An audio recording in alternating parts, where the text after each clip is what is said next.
Hey everybody, this is Mike Bono from the North Andover Athletic Association, and you are listening to the Nightly News Podcast, the show that brings you inside the lines of North Andover High School athletics. All right, everybody, welcome back to the Nightly News Podcast. I'm your host, Mike Bono, alongside my co-host, Al Purdy. Hi, Mike. Al, we got our big Knights on the Run road race coming up in 2 weeks or so. Yep. October 8th. What's the stress level on a scale of 1 to 10? Stress level Where you at? right now. So it was a 10 2 days ago. It's probably a 7 now because we finally got all of our sponsors, logos and everything, so we can do the signs and the T-shirts and get everybody the credit they deserve for supporting our race. All right. Well, you're doing a great job leading us, and appreciate all your efforts. And we'll remind everybody, naknights.org.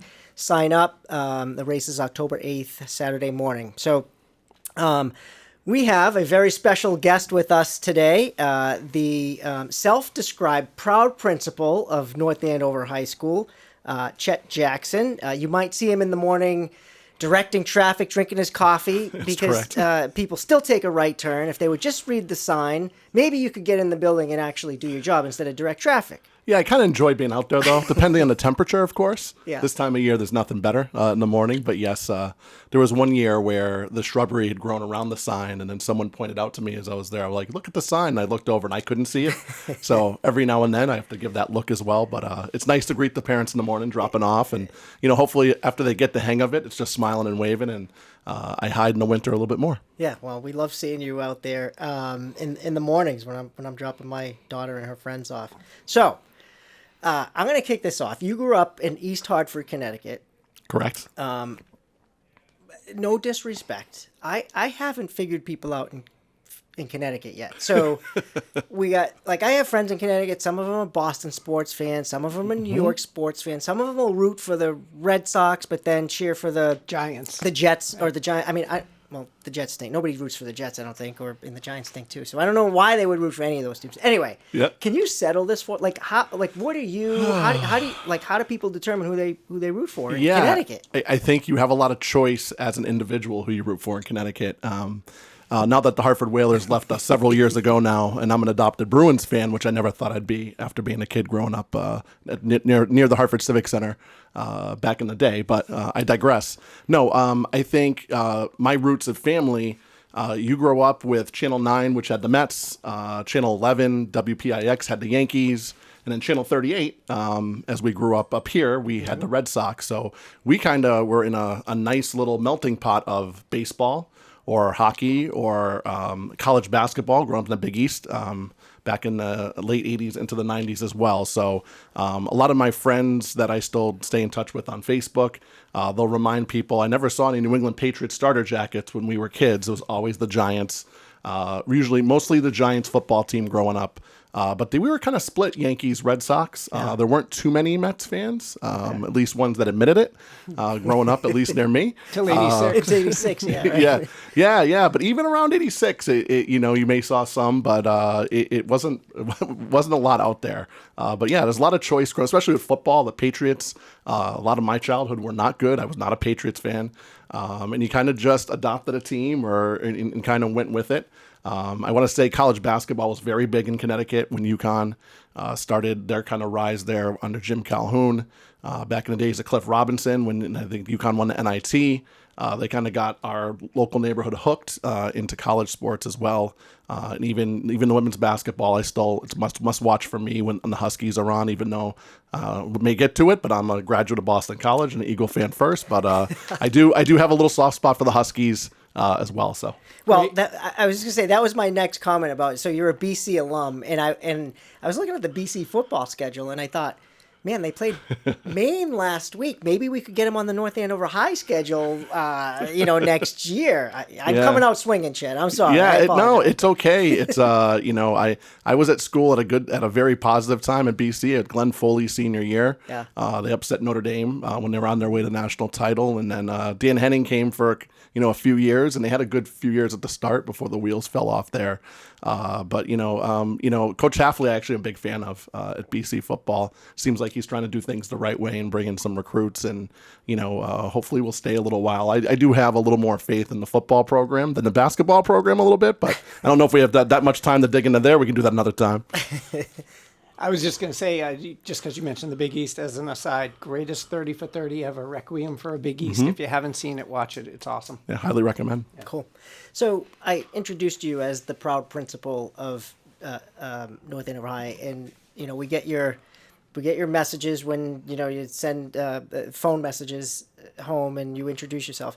What makes you so proud of being the principal of North Andover High and of the school? Yeah, great question. I think my kids have always gone to school here first and foremost. My wife Colleen and I want to mention her. She likes to be mentioned. And happy birthday to my daughter Janelle, turned 18 today. Wow, On September 21st as we're taping. But when I grew up was living in Tewksbury after we got married, I became assistant principal here back in 2008, right after my son Jake was born, literally a few months after. So we lived in Tewksbury. My kids, we grew up, started school system in North Andover. It's one of the things we had in our contract that if we worked here, our kids could go to school here. So my daughter Janelle and son Jake is going through the elementary years at the Thompson. We kind of dropped off on the way from Tewksbury here. My wife we kind of patched it together through the years for pickup.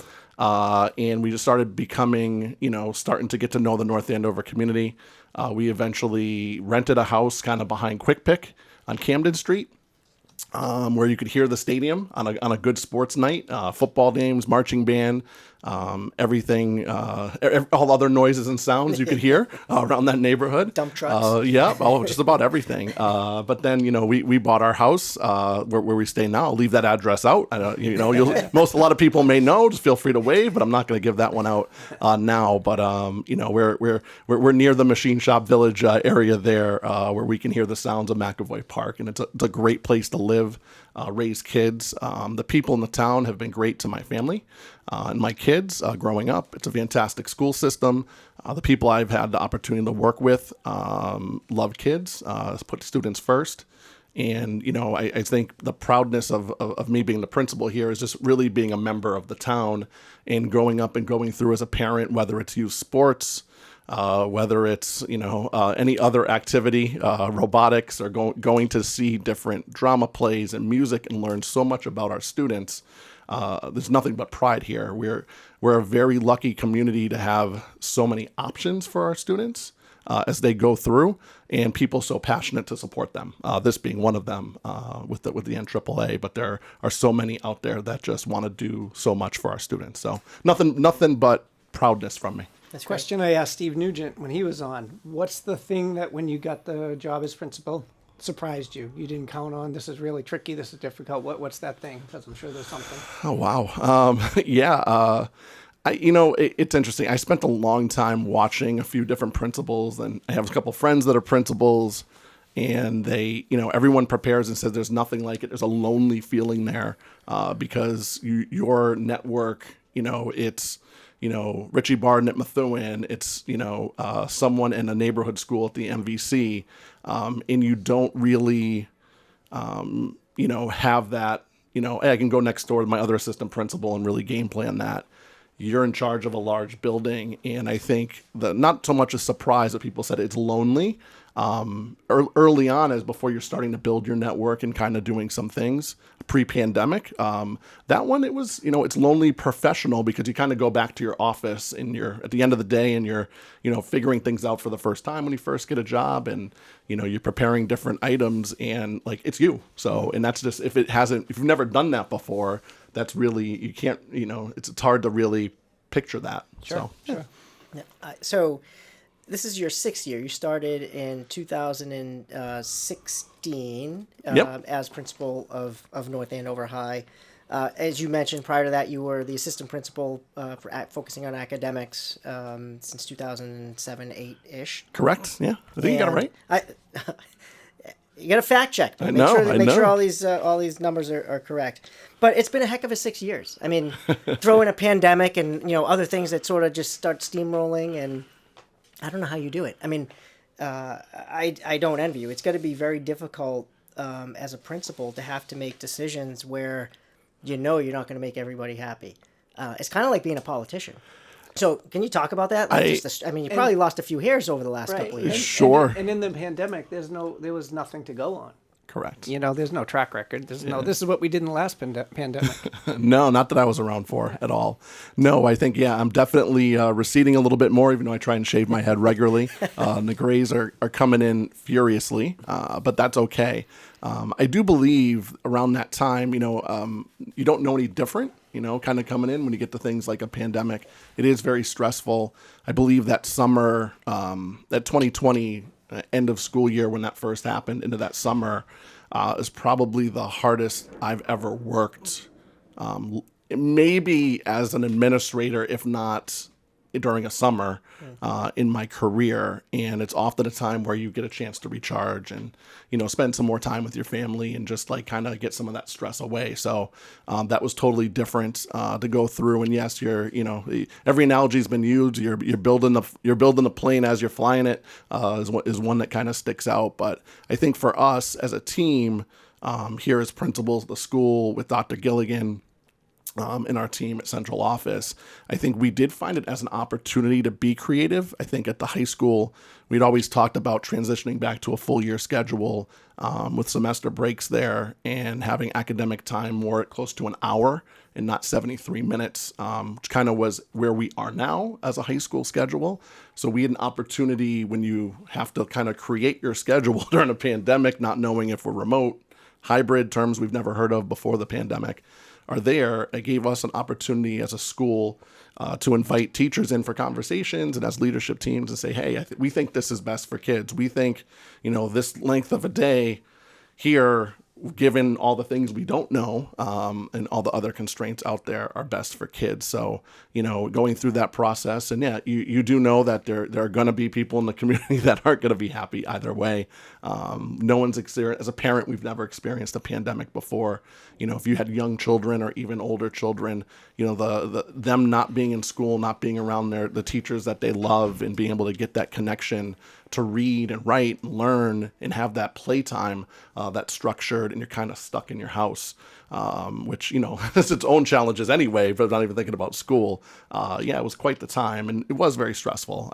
I do think as we've come off it a little bit this summer and the previous summer, Dr. Gilligan's been very supportive for us to take some time, spend that time with your family, eat your family first, even more so during this post-pandemic time, because there is, a lot more you've never dealt with that stress. And, I put on some weight, like, others I'm sure may have during the pandemic, and to get back to, like, I got on my Peloton bike that we'd gotten a little bit more, and to get out and besides spend some time to recharge, but also get back and be active. But there's an emotional toll there that happens at times as well. And, you're still working through it. I know last year I didn't have the energy that I've had previous years.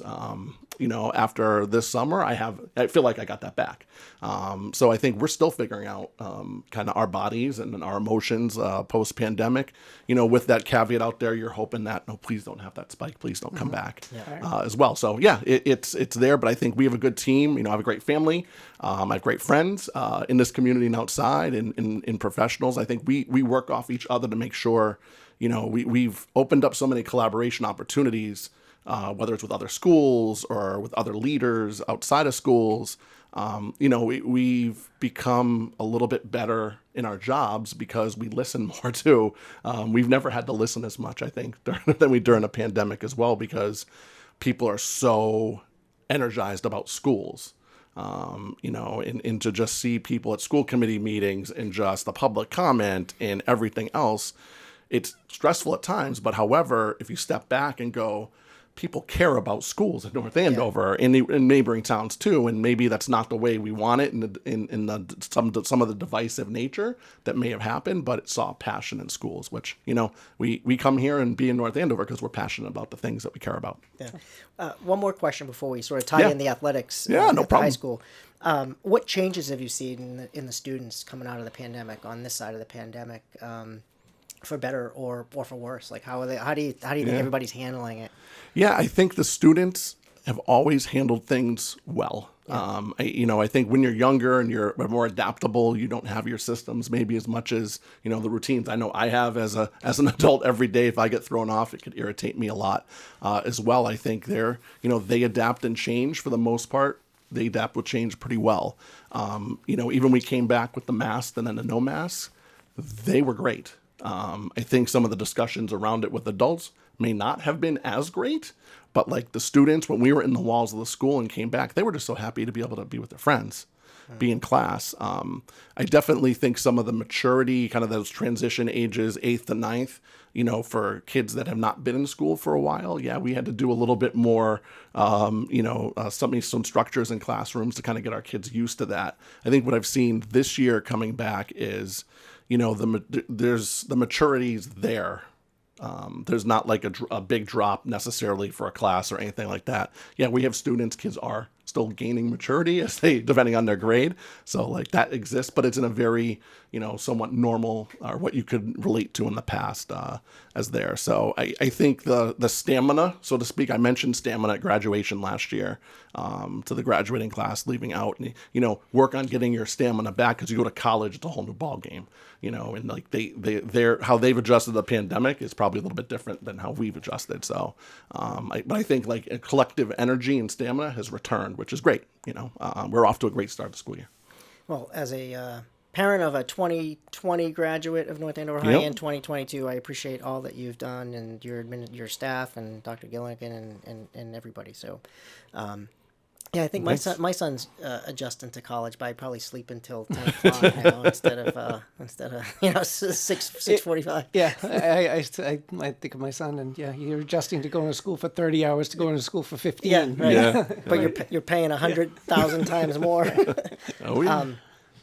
Now, you've coached at high school level a few sports, correct? Correct, yeah. When I came out of college at BC, I played baseball for a year and a half there. And passion of mine, played basketball in high school, played soccer growing up until high school, loved sports. A big part of probably what kept me on the straight and narrow and kind of focused and into that transition of having maybe goals and dreams as you get older. As I matured as a young man back in the 90s. When I came out, I had an initial job at Putnam Investments. I didn't really know what I wanted to do. I was a business major. I wanted to make money. Like, what kid doesn't want to leave college and want to make money? But then I kind of had my first job, and I was bored, and I was in a cubicle, and I'm like, this isn't for me. And then I have one of my roommates and their family, a lot of teachers around there, and they start talking about the profession. I'm like, oh, I can coach, I can do that. It had some excitement for me, and I ended up getting a job at Greater Lawrence Tech back in 1999, and met some great teachers, some great people. Was there for 8 years. But I coached a little American Legion baseball at Salem, New Hampshire. I was assistant coach there for a little bit, a year while I think we had that Legion program. Was assistant baseball coach at Pelham High for a few years. Before I went to Greater Lawrence, coached a little assistant cross country, anything that they needed help with, assistant basketball. Being a young man pre-kids, I tried to get involved in the school as much as possible. Ended up coaching basketball with Coach Yancey over there, and ended up being the boys basketball coach for 4 years, 2004, 2007-ish. Greater Lawrence before I came to North Andover. So, magic one question: you could coach one sport at one level. What would it be? For the love of it, it would be kindergarten, first grade soccer. I got that. I do that. That's what I do. You're hired. Yep. Nope. On my favorite time with all of my kids, from Jake when he was in Tewksbury, Janelle in Tewksbury, and my son Cole here in North Andover.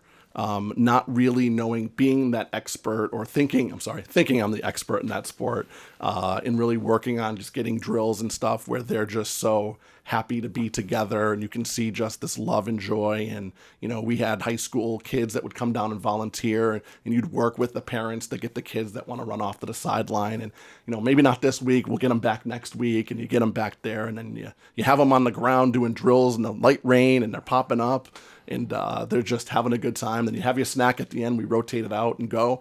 We left every Saturday morning at, the key was to take the early slot. You didn't want the heat in the afternoon, but you're leaving early at like 10 a.m. and you're like, wow, we've done this today. And you're just so happy to go back and do whatever you want. That would brought me like my best joy. Sure.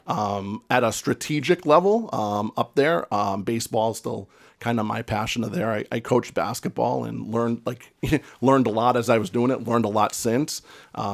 Baseball for me is still, what I think I love to watch the most.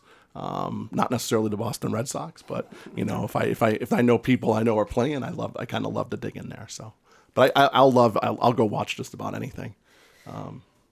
Awesome. Well, submit your resume, and I can always use Soccer shots. You never know. I always file those away. So you hired Steve Nugent a little over a year ago. Correct. To be who's the current athletic director. You guys worked together prior to being principal and him being the athletic director. Just talk about the impact he's made in year one, sort of your relationship with him. Yeah, Steve's been a friend as I've kind of transitioned here to North Andover as assistant principal, and his wife Courtney, and kind of when he was the guidance director, and we've had administrators come in. The guidance department in general would host holiday parties, and administrators would come, and just part of my kind of transition in North Andover, Steve was a mentor in a way to the community. People have a lot of professional respect for Steve. He does things the right way. He's a kind man, but he's passionate about the things that are right for students. Working with Steve, I've learned a lot through the years. I think when I became principal, and he's guidance director in there, I learned a little bit more, because now as a role of principal, he does a lot around the community, as you two probably know, even before he was athletic director, but you really could see even peel that away a little bit and see a little bit more. But Steve has a passion for athletics, a passion for students and succeeding. So, as we kind of navigating through, when that opening was going to come up, I definitely had an eye to have him be in that position as well. The question was, he had done so much for the guidance department and has built that, and leaves a nice legacy there, almost in the guidance department. But they were definitely ready to kind of spread their wings without him there as well. And they are, which is great. But to have Steve there, we've always talked about, whether it's at games or things like that, different projects and things that could improve North Andover. And I think what you see with Steve is, besides the listening to the community, and whether it's coaches and families and bringing things in and working on our communication, it's also, what can we do longer term? What's the dream? What's the goal here? And now maybe build that out. Can we work it into a capital improvement plan? Is there this magic fundraiser out there, or this magic donor that could give us a couple million? Let's dream, but also have it planned out, so that as we can build toward it, work with Mr. Mealy or Dr. Mealy at central office, our assistant superintendent for finance and operations, and really start to plan some of this out, because he knows, he has the connections. He's been at the NAAA, he's been at the NAAA as a member. He's taken and listened to any student in any sport, knows most of the families in town, as well. And the community has a lot of trust in him. Yeah. They did as guidance director, and I think they do as athletic director as well. Although the job's a little different, as he's told me before, and said, he's shut the door and said, well, you didn't tell me about this one before I had the job, and we joke around and navigate some things as well. But those are few and far between now. He's a passionate man for students, and we're so happy to have him. Yeah. Yeah. I mean, when we had him on the podcast, I had told him during when we were chatting, is that just his passion, he has roots here, right? And so, and you can see that come out just in the work that he's doing, and we see on the NAAA just Absolutely. that big vision that he has, right? I mean, maybe the NAAA could buy 4 of the tires for the Zamboni for the rink he wants to build, but correct. After this year, yeah, maybe 3, maybe 3 tires. Yeah, we've been spending some money, which is good. I mean, that's why we raise it. But so what level of involvement do you have in athletics? With Steve, with the MVC, just in general. I know Steve's obviously capable, but how involved are you? I'm actually very involved. The Merrimack Valley principals, when we work with the MIAA, if there's a big decision made, within a conference, or approving schedules on a cyclical basis, the principals meet with the athletic directors 3 times a year. And the principals kind of have that vote. We always, we vote together. We collaborate very well there as well. I'm actually the president of the Merrimack Valley Conference as principal. Tim Finn's the vice president over at Lawrence High. also North Andover resident.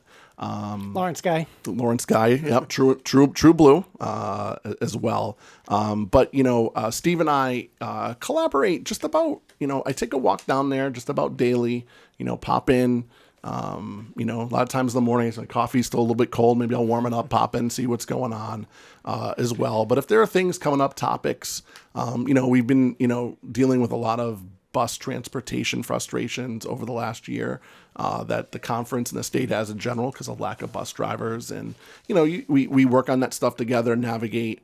Can we get students released early, play later, do things like that, make sure we have the same message.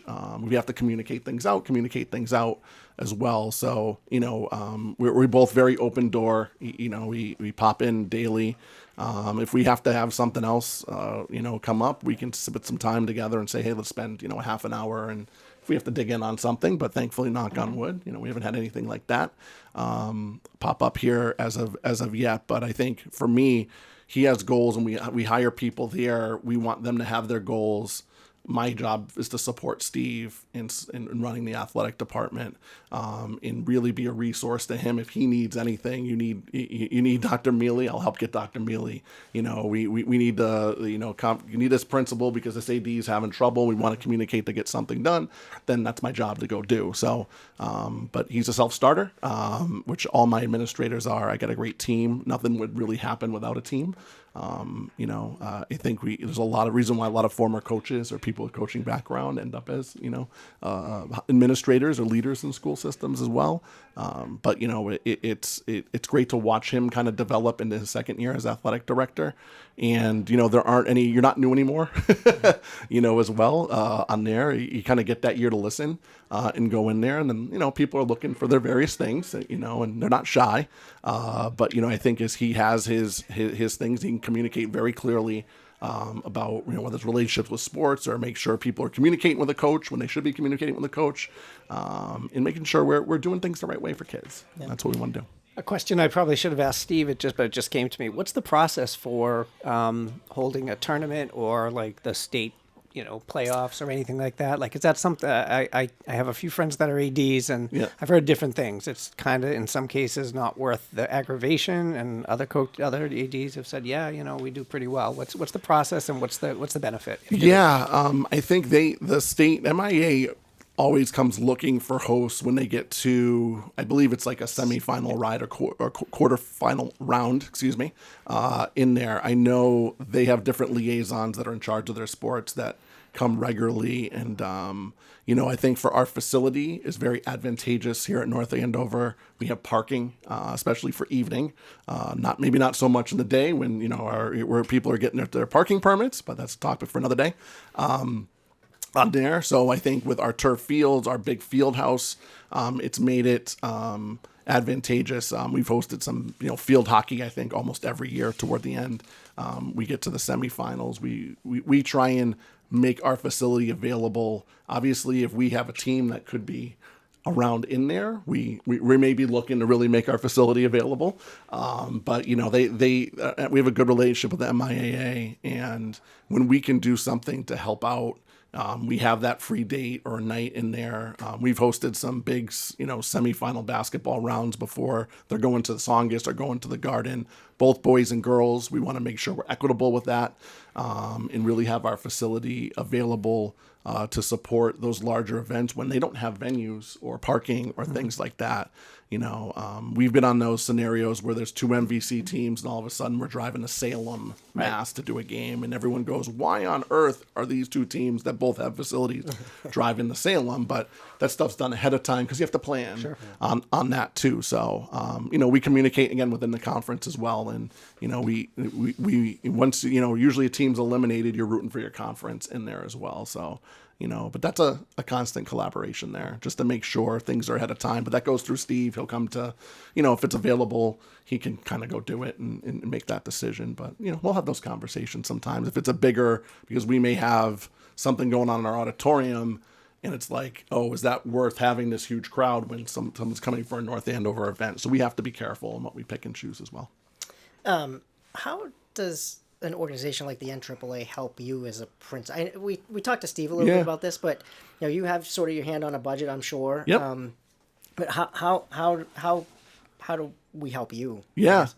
First of all, very thankful to have NAAA as being a part of the high school and really helping support us. I know you've mentioned in some of your previous podcasts some of the items you've helped purchase, and not necessarily maybe whether it could be a specific equipment piece for a sport, but you guys have done weight room racks for us when something that has come up post we've budgeted for it for that year, and we may not have that funds, but it's something that could help whether our high school athletes, again, working out and preparing themselves for speed and strength as well. And like, there's a need to get that stuff at a lower cost because, as you know, things are skyrocketing every year as well. So, you know, that need came once, and you guys were very supportive of there.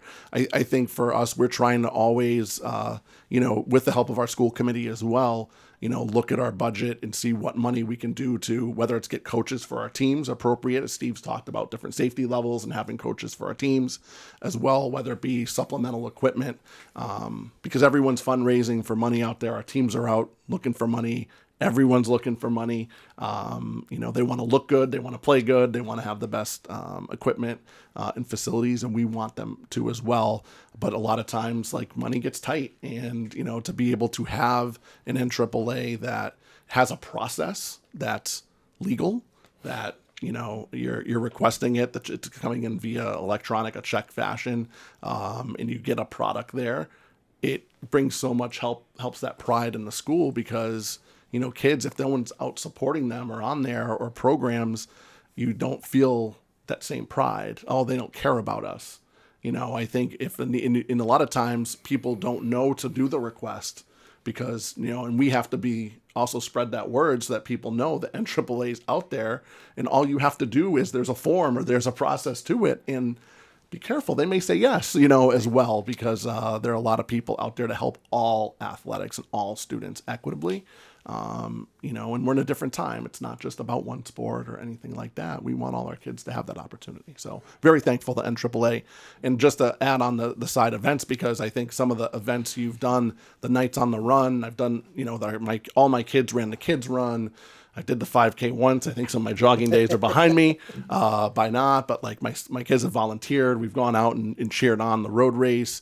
You know, when you did the China Blossom comedy thing, that was great. It was a good night out for friends. It came at a good time of the year. I missed that. I know you're not made it back through the pandemic, but that's one, you know, we looked forward to in my friend group to kind of go out and have a nice night as well.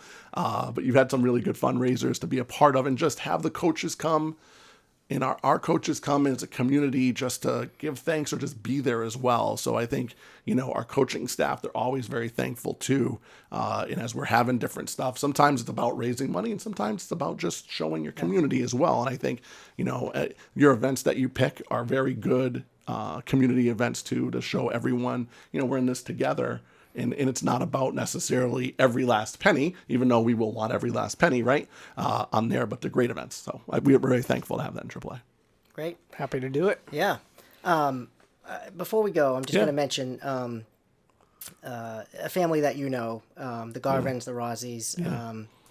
We lost an incredible human being this week in Jack Garvin. He passed away on Monday of pancreatic cancer at the age of 74. Less than a year after being diagnosed. And so Jack was a 1965 graduate of North Andover High, played football at the high school, ran track, was on student council teams and groups that still exist today, 55 years later, right?